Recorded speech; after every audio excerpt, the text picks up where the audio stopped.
tipo de colônia, juntaram-se e foram para lá e se estabeleceram lá. Israel viveu no Egito por cerca de 430 anos. Desse período, Israel não foi escravo durante um tempo. Como eu disse, formaram uma colônia, se estabeleceram, foram para lá. Mas houve um tempo em que na sucessão faraônica estabeleceu um faraó, no qual não conhecia a história de José, no qual não conhecia a grande importância que José havia tido naquele lugar. E a Bíblia vai nos dizer que justamente por não conhecer a importância de José, por não conhecer a história de José, a Bíblia nos diz que esse faraó começa a ficar com medo. Ele olha para aquela gente e diz: essa gente é muito grande, esse povo é muito forte, e eles vão tomar o Egito das minhas mãos. O povo de Israel não tinha poder nenhum para tomar o Egito das mãos de Faraó. A Bíblia vai nos dizer que Faraó só temeu porque ele não conhecia a história. E é isso que acontece nas nossas vidas.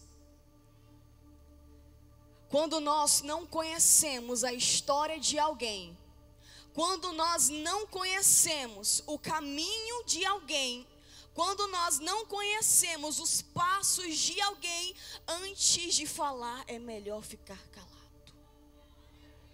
Não tinha o porquê Faraó ter medo do povo tomar o Egito das mãos dele. Só ficou com medo porque não conhecia a história. Porque se tivesse conhecido, sabia que eles não tinham poder para tomar o Egito das mãos dele. Agora a Bíblia vai nos dizer que esse faraó, por temer, por ficar com medo, eles começam a bolar alguns tipos de plano para tentar parar o povo de Israel. A Bíblia nos diz que o primeiro plano de Faraó para tentar parar o povo de Israel foi escravizar e dar trabalho forçado para eles. Faraó olha para aquele povo e diz: eu vou escravizar, eu vou dar um trabalho forçado, porque assim eles não vão ter tempo e não vão conseguir se multiplicar. Só que Faraó não conhecia a grandiosidade do poder de Deus, do povo de Israel. E a Bíblia vai nos dizer que o primeiro plano de Faraó para tentar parar o povo de Israel não deu certo, não foi para frente e deu errado. Agora o primeiro plano dele não deu certo, mas ele tem o seu segundo plano, porque o inimigo ele é assim. O primeiro não deu certo, mas ele vai tentando. Satanás é sujo. Agora Faraó ele tem um segundo plano para tentar parar o povo de Israel. O segundo plano de Faraó era mandar matar as crianças que nascessem das hebreias.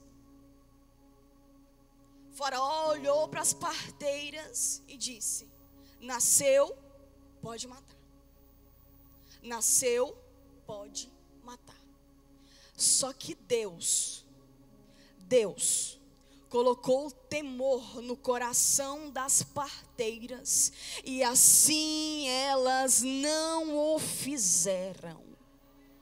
Deus colocou temor no coração das parteiras, e assim elas não fizeram. O segundo plano de Faraó para tentar parar o povo de Israel, mais uma vez deu errado.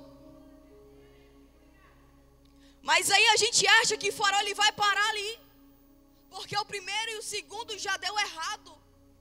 Por que eu vou tentar o terceiro? Pois ele vai tentar. E agora ele vai para o seu terceiro e último plano. Faraó olha e diz para as mães hebreias que elas deveriam entregar as crianças assim que nascessem ao rio Nilo. Logo após, matá-las. E é justamente nesse ponto da história que eu quero falar com você nessa noite. É justamente nesse terceiro e último plano de Faraó para tentar parar o povo de Israel que eu quero falar contigo nessa noite. A Bíblia vai nos dizer que no terceiro e último plano de Faraó para tentar parar o povo de Israel, Deus levanta alguém que seria o libertador. No terceiro e último plano, na terceira e última tentativa de Faraó, Deus olha para aquela situação e diz: eu vou levantar alguém para libertar o povo do Egito. E a Bíblia vai nos dizer que o Senhor levanta Moisés para ser o libertador do Egito. E a Bíblia vai nos dizer que Moisés, ele se prepara por durante 40 anos. Só que Moisés, ele não entende qual é o nível que Deus quer usá-lo como libertador. E justamente por não conhecer e não entender qual é o nível que Deus quer usá-lo, a Bíblia nos diz e nos conta que ele acaba se metendo em uma confusão e ele acaba matando um egípcio. E eu preciso correr com a minha história. Ele não entendia qual era o nível que Deus queria usá-lo. Ele entra nessa confusão e acaba matando um egípcio. Ele usa a força do próprio braço. E agora Moisés é obrigado a pegar tudo que ele tem e fugir daí, sair dali, porque Moisés começou a ser ameaçado. Agora Moisés pega o que ele tem, sai do Egito e vai para Midian, morar com seu sogro, apacentar as ovelhas. Moisés permaneceu no Egito por 40 anos, foi para Midian, morar com seu sogro. E lá Moisés permaneceu por mais 40 anos. E a Bíblia vai nos dizer que Moisés, no final dos seus 80 anos, ele sobe até o Monte Horebe. Moisés fazia aquilo todos os dias. Ele sabe a obrigação que ele tem. Ele sabe o que ele tem que fazer, a atividade que ele tem que executar ali. E no final dos seus 80 anos, Moisés, ele sobe até o Monte Horebe para apacentar as ovelhas. E a Bíblia vai nos dizer que quando Moisés, ele sobe até o Monte Horebe, ele começa a avistar uma sarça ali. Só que a sarça, ela não está tranquila, não está normal. A sarça, ela está envolvida por um fogo, mas o fogo não a consome.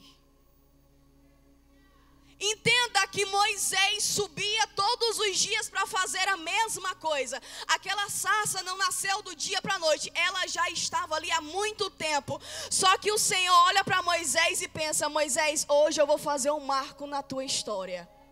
Moisés, hoje eu vou fazer um marco na tua vida.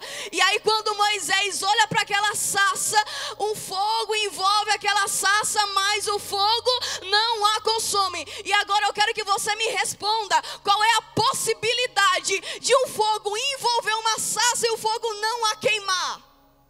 Nenhuma, não tem possibilidade, mas para Deus, o impossível, para Deus, o Deus que nós servimos, o impossível para Ele é nada, nada. Ele pega uma sarça e envolve-a com fogo.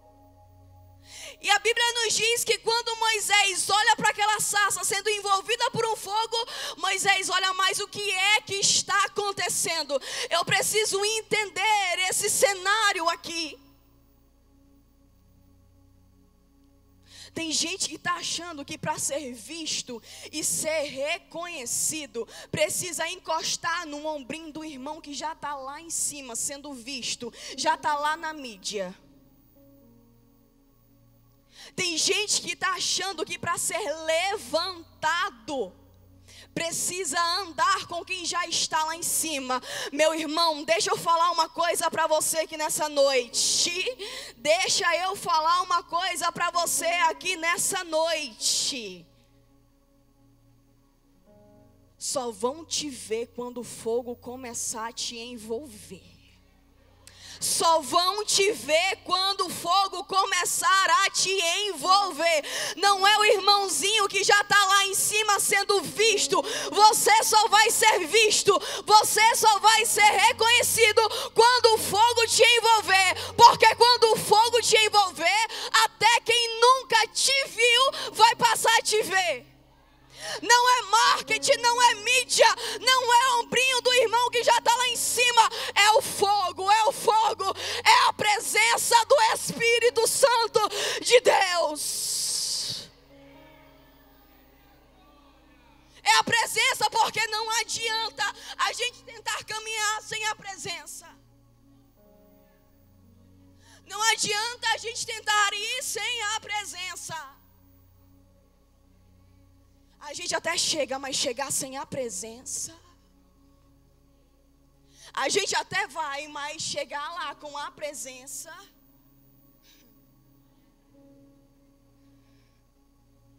E agora o Senhor fala com Moisés através de uma sarça.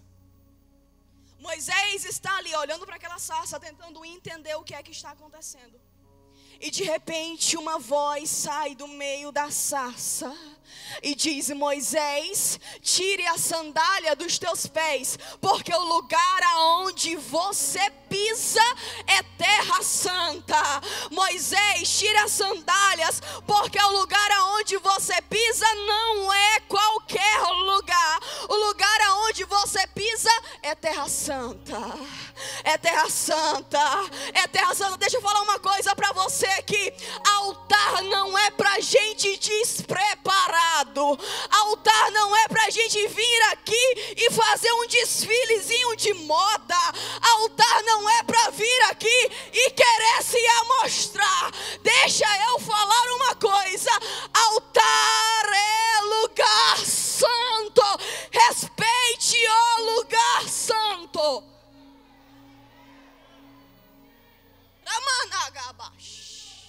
O problema é que quer subir, mas antes não quer descer. O problema é querer subir, mas só querer subir para se aparecer. Me perdoe, mas eu preciso falar. O problema é querer subir, mas não quer descer. Está na hora de consertar altares aqui nessa noite. Está na hora da gente começar a consertar os nossos altares. Está na hora da gente começar a se posicionar como verdadeiros servos.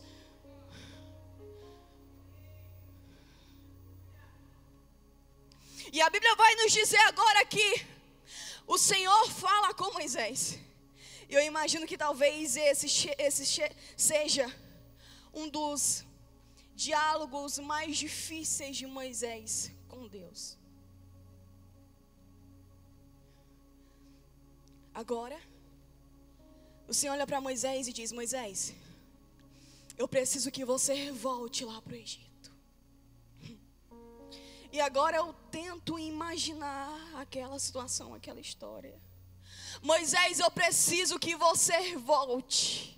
Eu preciso que você volte para o Egito. Eu imagino Moisés olhando para o Senhor, dizendo: Senhor, mas eu não quero voltar para o meu lugar de dor. Moisés, mas eu preciso que você volte, porque eu comecei uma obra e eu preciso terminá-la. Mas Senhor, mas eu não quero ter que voltar para o lugar aonde foi a minha desonra. Senhor, não quero ter que voltar para o lugar aonde eu tive que sair foragido. Moisés, pega e vai.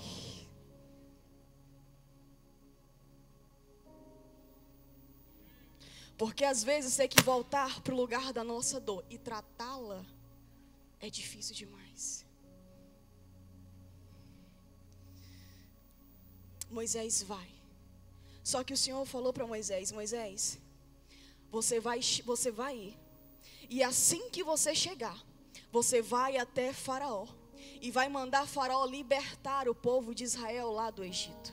Caso contrário, se Faraó não libertar, o Egito vai ser balanceado por 10 pragas. Eu vou mandar 10 pragas para lá. E assim Moisés foi, contra a vontade, mas foi. Porque servir a Deus é isso. Fazer sem vontade. Fazer mesmo sem a gente não querer. Porque servir a Deus é isso. É ter uma vida de renúncia todos os dias. Porque servir a Deus é mesmo todo quebrado, é mesmo com o coração doendo, é mesmo que com as forças se esgotando a gente olhar e diz: eu vou porque a graça me sustenta. Porque servir a Deus não significa que todos os dias nós estaremos com um sorriso largo no rosto. Porque servir a Deus não significa que todos os dias a despensa da nossa casa vai estar cheia. Mas servir a Deus é entender que nesses dias difíceis a graça e o céu continua nos sustentando. Foi contra a vontade, mas foi. Moisés chega até Faraó e diz: Faraó, é o seguinte, eu vim amando do meu Senhor, e a ordem que ele te deu foi: liberta o povo do Egito. Caso contrário, ele vai te mandar uma sentença de 10 pragas para cá. Só que lá no versículo 4, a Bíblia vai nos dizer o seguinte: endurecerei o coração de Faraó para que os persiga, e serei glorificado em Faraó e em todo o seu exército, e saberão os egípcios que eu sou o Senhor. A parte A nos diz: endurecerei o coração de Faraó para que os persiga. Sara, mas como assim o Senhor vai endurecer o coração de alguém? Vou chegar lá. Faraó olha para Moisés e diz: eu não vou libertar. Faraó, mas você precisa libertar. Vai vir uma sentença de 10 pragas para esse lugar. Faraó olha e diz: eu não vou libertar. Sabe o que é que estava acontecendo nesse momento da história? O Senhor estava só endurecendo um pouquinho o coração de Faraó. Sara, mas eu não consigo acreditar num Deus que endureça o coração de alguém.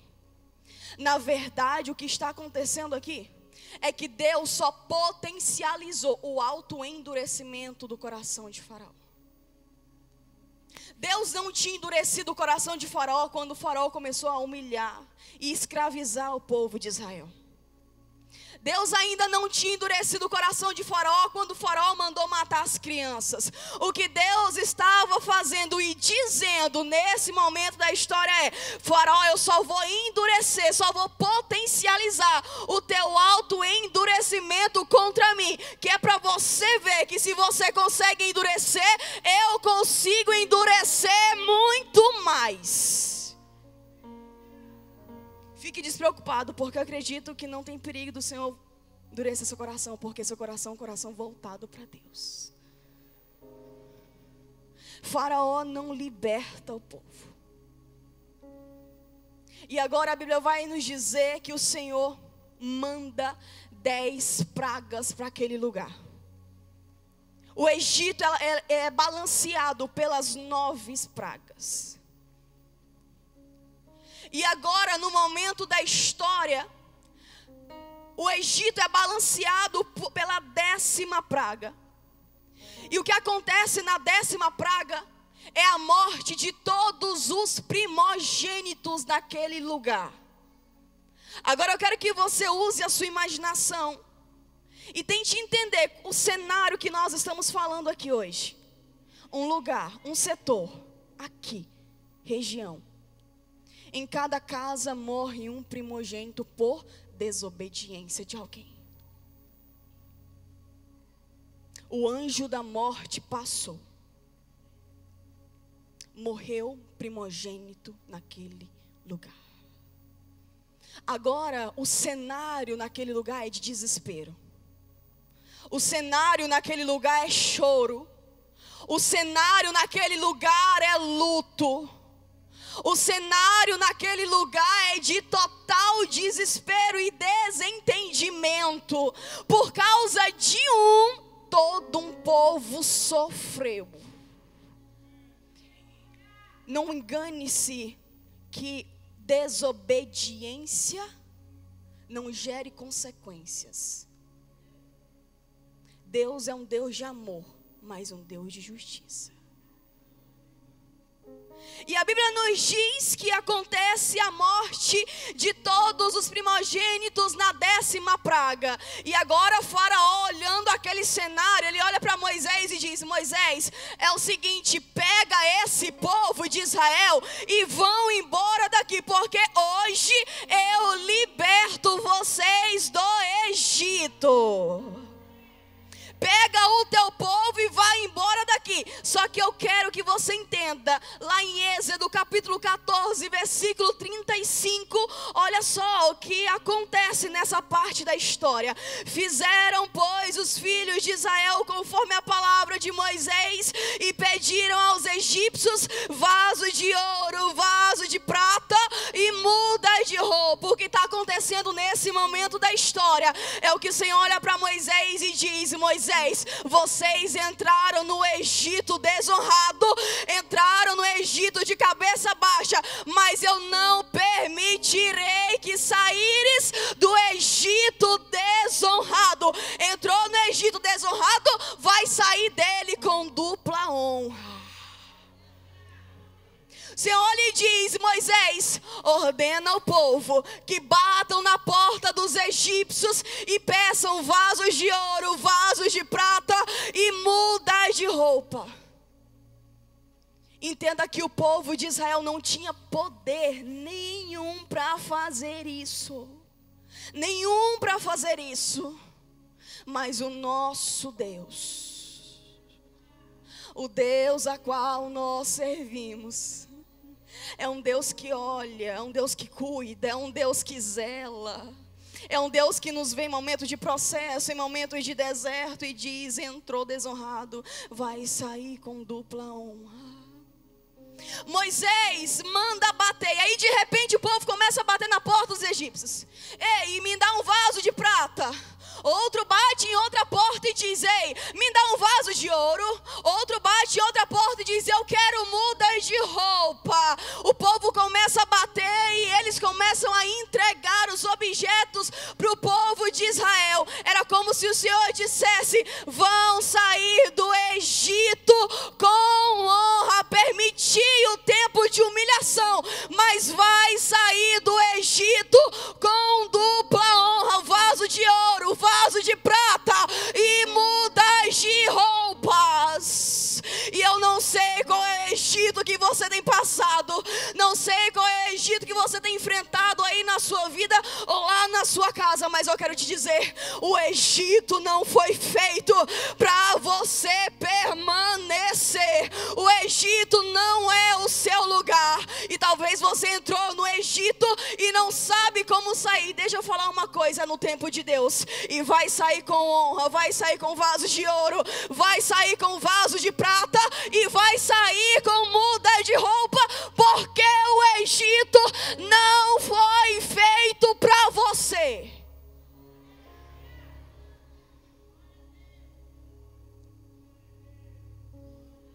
E o povo sai, foram libertos, e agora eles estão a caminho para a grande vitória. Só que lembram que lá no versículo 4, o Senhor diz: endurecerei o coração de Faraó para que os persiga. Pois é, a Bíblia nos diz que quando eles estão a uma certa distância, Faraó olha para aquela situação e diz: eu vou perder muita mão de obra, eu vou perder muita gente, eu vou perder demais libertando esse povo. Soldados, cavalheiros, vamos atrás. O cenário agora é de endurecimento mais um pouquinho do coração de Faraó. E a Bíblia nos diz que quando o povo de Israel estão marchando, eles chegam de frente ao Mar Vermelho. E quando eles chegam de frente ao Mar Vermelho, atrás vem Faraó com todo o seu povo. E agora nós chegamos no momento da história em que o povo começa a indagar a Deus o porquê que Ele permitiu que saíssem do Egito. E quando saísse, avistasse um mar e não tem como passar por ele. O povo começa a indagar e perguntar: mas Senhor, Por que é que o Senhor permitiu que nós saíssemos do Egito, viéssemos para cá e chegássemos aqui com o Mar Vermelho à nossa frente? Será se aonde nós estávamos não tinha cova o suficiente para sermos mortos e enterrados lá? Por que que o Senhor permitiu passar por mais essa humilhação? Era melhor ter morrido lá, com menos humilhação, do que chegar aqui e ter que voltar para trás. E esse momento é onde o Senhor está calado, porque a ordem já havia sido dada. E a Bíblia nos diz que Moisés começa a indagar o Senhor e pergunta: Senhor, por quê? O Senhor estava calado porque a ordem dele era para que eles marchassem.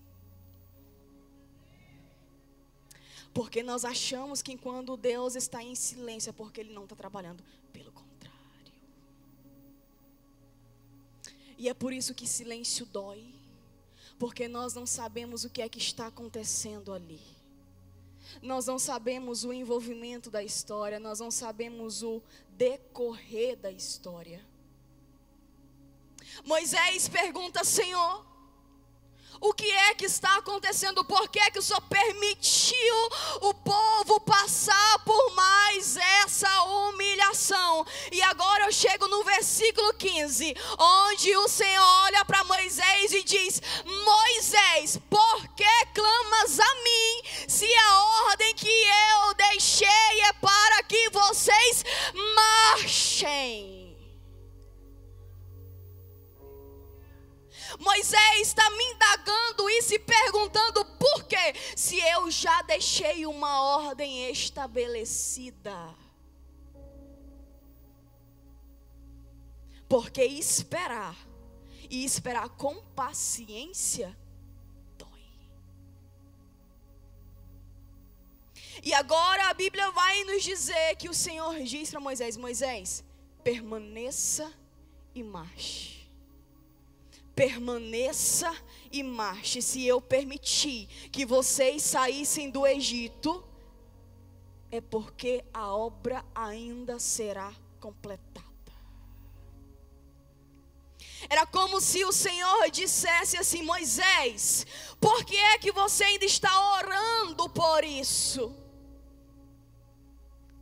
Era como se o Senhor dissesse: Moisés, não precisa mais orar. Sara, mas como assim? Não precisa mais orar. Se a nossa vida é feita de constante oração. Sim.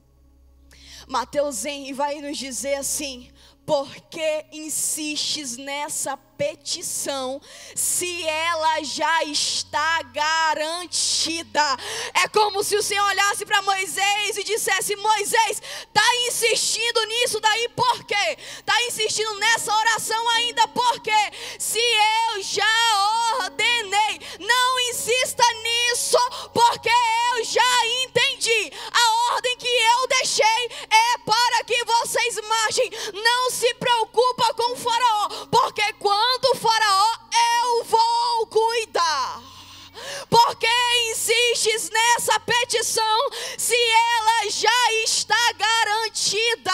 Mude as razões das suas orações. Lembre da igreja perseguida, lembre dos missionários, lembre dos pastores, porque quanto a faraó, o Senhor vai continuar cuidando. Insistes porque mude. Insistes porque mude a rota. O Senhor já entendeu.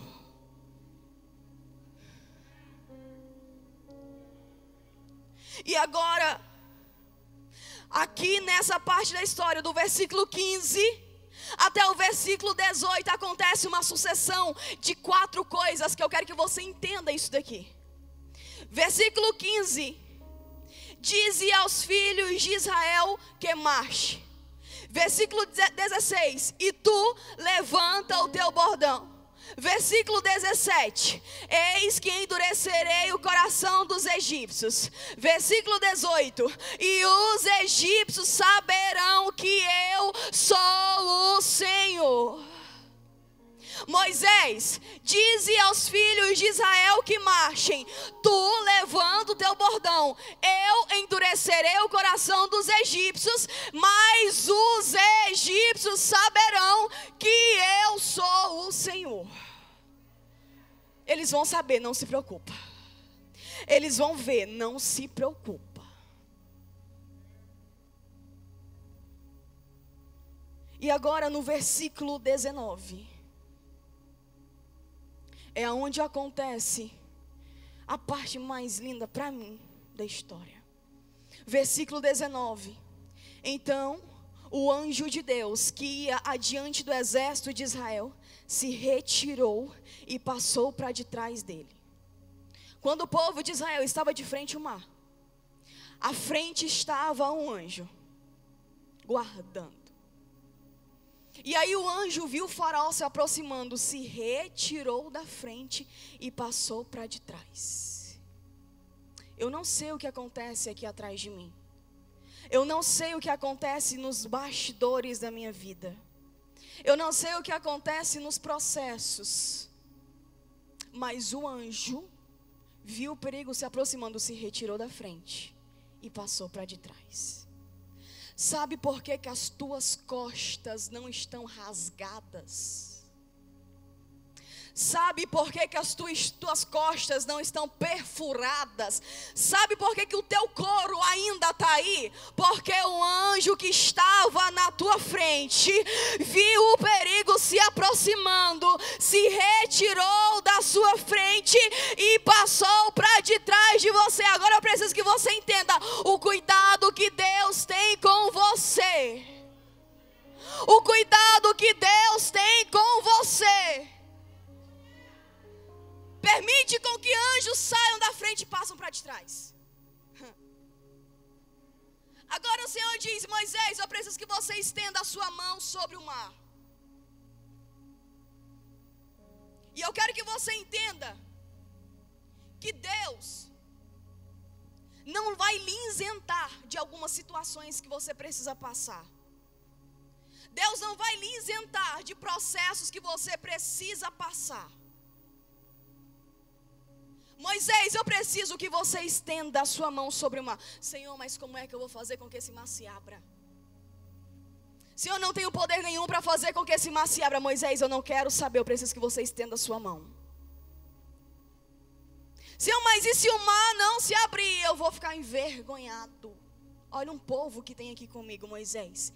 Estenda a tua mão sobre o mar. E agora no versículo 21, preste atenção nisso daqui.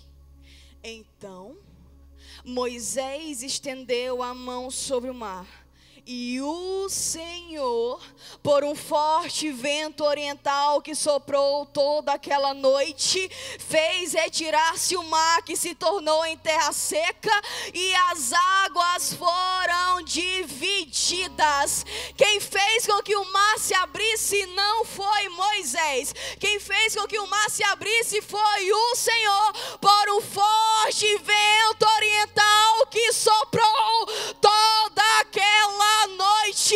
O que acontece agora nesse momento da história aqui? Moisés, você não tem poder para fazer nada. Você não vai fazer nada. Eu preciso te usar porque eu vou fazer. Moisés não é você. Moisés não é a força dos teus ombros. Eu vou fazer através de você. O problema é que nós queremos fazer tudo com a força dos nossos ombros. O problema é que nós achamos que o Senhor nos coloca em algumas situações para a gente ter que fazer. Não, o Senhor só quer te usar.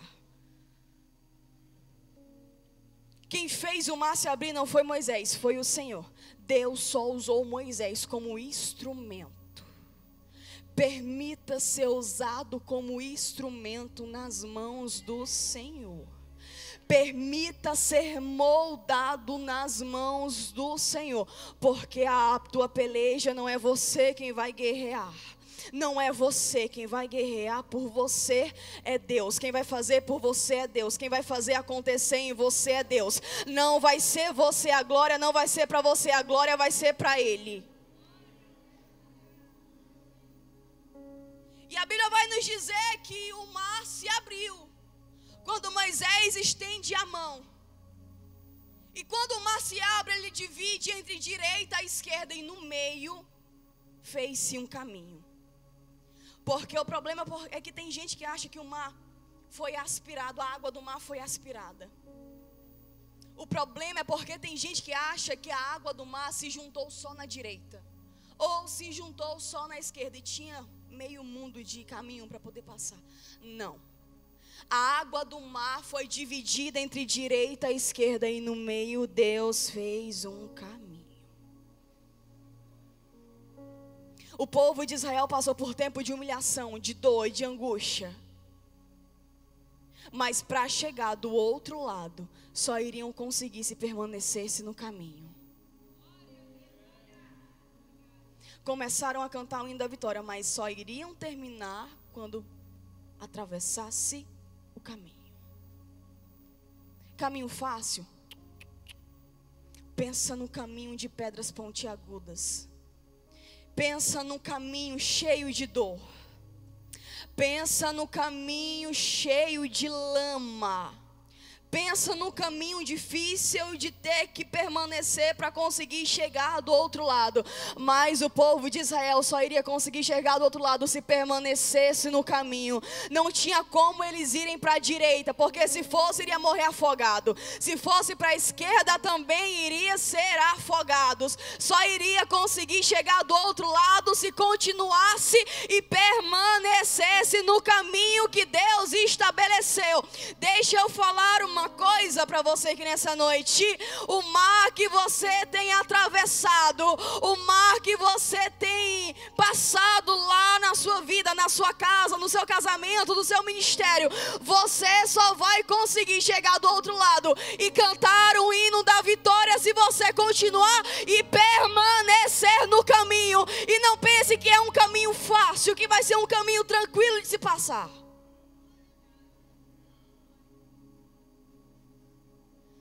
E quando o povo começa a passar, eles se lembram do tempo de vale. Mas enquanto isso, estavam marchando. Estavam marchando. Iriam passar, mas iriam passar marchando. Não sei qual é o caminho que você tem passado. Não sei qual é o mar vermelho que você tem enfrentado. Permaneça marchando. Permaneça marchando. Permaneça marchando. E quando o povo passa no meio do caminho, que eles chegam do outro lado, Moisés estende a mão novamente e o Senhor fez com que aquele mar se feche. A promessa foi para o povo de Israel, não foi para o restante. Passaram pelo caminho, permaneceram no caminho e conseguiram chegar do outro lado porque estavam no caminho.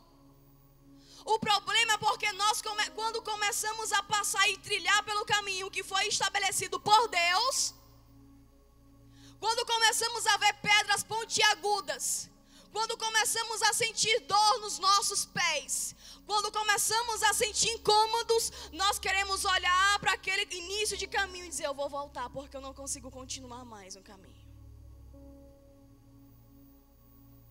Não sei qual é o caminho que você tem passado.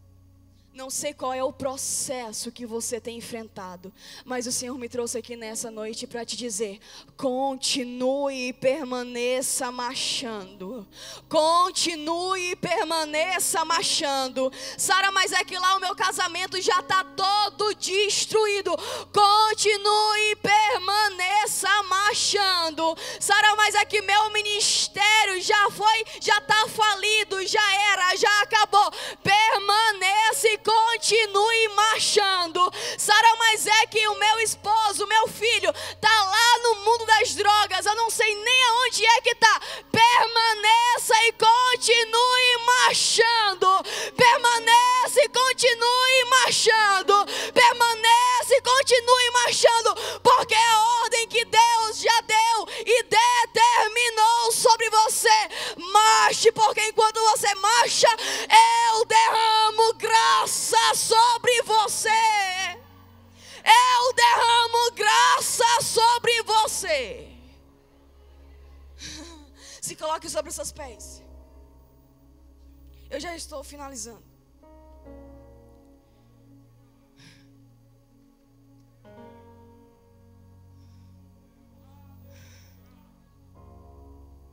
Não sei o caminho de dores que você tem passado. O céu sabe. Não sei quão difícil tem para você ser ficar e permanecer no caminho que o Senhor estabeleceu para você. Mas a ordem de Deus para você: permaneça e continue marchando. Permaneça e continue marchando. O conjunto, os jovens Alma Decar vão louvar agora. Eu quero orar por você.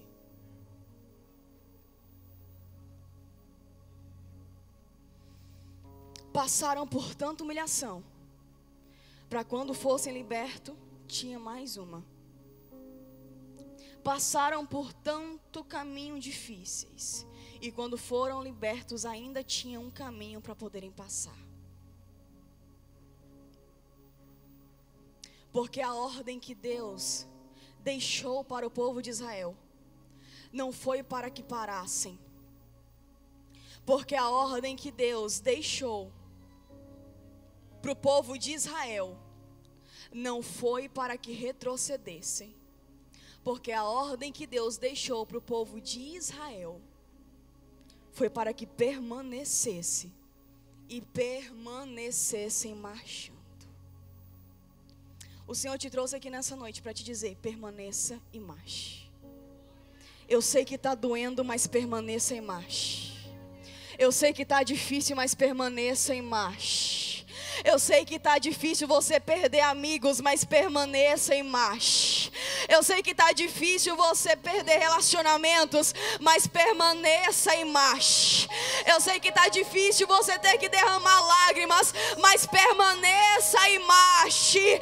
Eu sei que está difícil o teu coração todo estraçalhado, mas permaneça e marche. Eu sei que está difícil você continuar no caminho que foi estabelecido, mas permaneça e marche. Permaneça e marche. Permaneça e marche. Eu quero orar por você agora nessa noite. Aonde você está, feche seus olhos.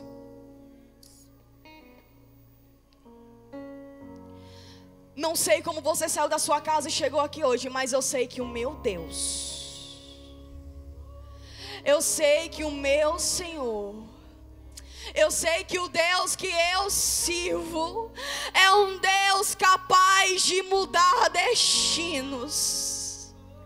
Eu sei que o Deus a qual eu sirvo é um Deus que ordena, liberta, liberta, liberta. É um Deus que manda ordem pro inferno. Não toca, não toca, porque é meu. Não sei como você chegou aqui hoje, mas eu sei que o céu separou o dia de hoje para você sair daqui se relembrando da ordem que você recebeu.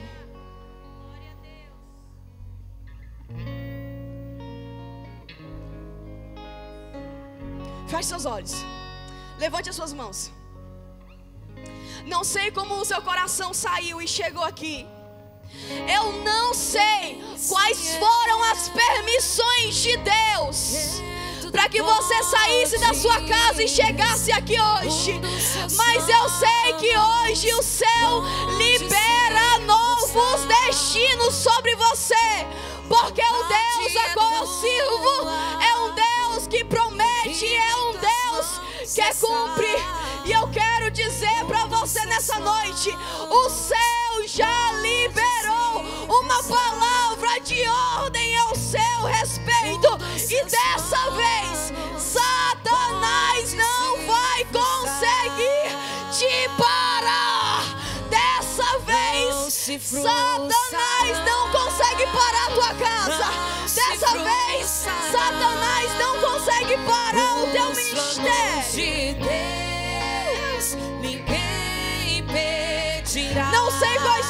teus traumas. Não sei quais foram as suas dores. Eu não sei o que você teve que passar. Mas hoje o céu olha para você e diz: permaneça, porque eu derramo graça. Permaneça, porque o céu derrama graça sobre você. Espírito Santo de Deus, Pai, nós entramos na tua presença. Aonde estiver um coração entristecido, aonde estiver um coração com dúvidas, pensamentos de engano, Espírito Santo de Deus, vai agora e vai sondando, Pai, corações que chegaram aqui hoje destruídos. Espírito Santo de Deus, entra agora com o teu poder.